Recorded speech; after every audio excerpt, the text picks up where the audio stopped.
안녕하세요. 법무법인 윤율입니다. 최근 아파트 가격이 급격하게 상승하고 정부 정책에 따라 대출 규제가 생기면서 내 집 마련이 어려워지고 있습니다.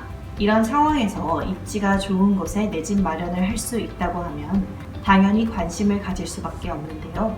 최근 들어 사건 수가 늘어나고 있는 지역주택조합 사건에 대해서 알아보도록 하겠습니다.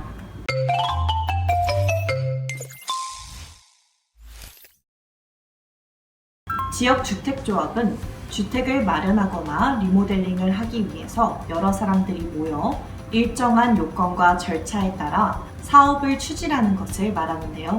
보통은 오래된 구도심을 재개발하거나 재건축을 할 때 지역주택조합을 통하여 사업을 추진하는 경우가 많습니다. 이럴 경우 이미 주변의 인프라가 갖춰진 상태에서 토지를 정비하여 새로운 아파트를 신축하게 되면 이 가치가 많이 올라갈 수밖에 없는데요.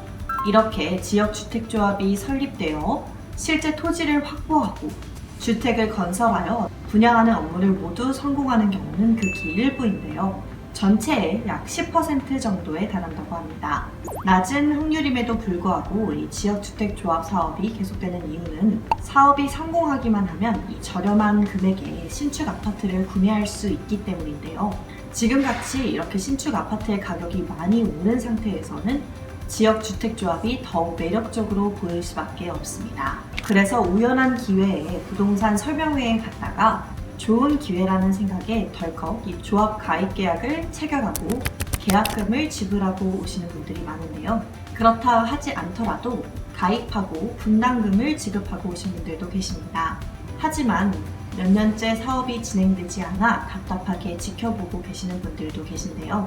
이런 분들께서 이 주택조합을 탈퇴하고자 지역주택사업 측에 연락을 해보면 지급하였던 조합 분담금의 여러 항목들을 공제한 후 환급을 해준다는 설명을 듣게 됩니다. 공제된 금액이 결국 만만치 않기에 손해가 막심하여 쉽게 탈퇴도 할 수 없는 상황에 놓이게 되는데요. 우선 지역주택조합에 가입하였다고 하더라도 가입한 지역주택조합이 2020년 12월 11일 이후에 가입된 것이라면 가입한 시점으로부터 30일이 지나지 않았다면 어떠한 사유 없이 계약을 해지할 수 있습니다. 이렇게 해제를 하게 되면 이 가입 당시 가입 명목으로 지급하였던 이 계약금을 모두 돌려받을 수 있는데요.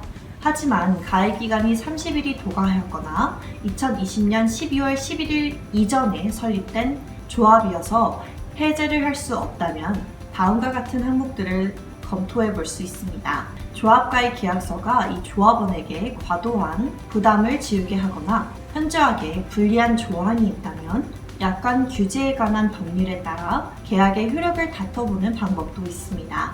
그러나 이렇게 약관법에 따라 계약의 효력을 다투는 방법은 상당히 난이도가 있는데요. 따라서 많은 경우에 기망행위가 있는지 없는지 여부에 대해서 살펴보기도 합니다. 조합 가입 계약을 체결할 때 중요 부분들을 설명해주지 않아 이에 속아 계약을 하였다면 계약을 취소하고 납입하였던 금액에 대해서는 반환 청구를 할 수 있습니다. 대표적인 사례가 바로 이 사업 부지에 대한 설명을 제대로 해주지 않는 경우인데요. 이 지역주택 사업 중 가장 중요한 것 중에 하나가 이 사업 부지를 확보하는 것입니다. 가입 계약 당시에는 이 사업 부지를 확보하였다고 거짓으로 설명해 주어 이에 속아 가입 계약을 하는 경우가 많은데요.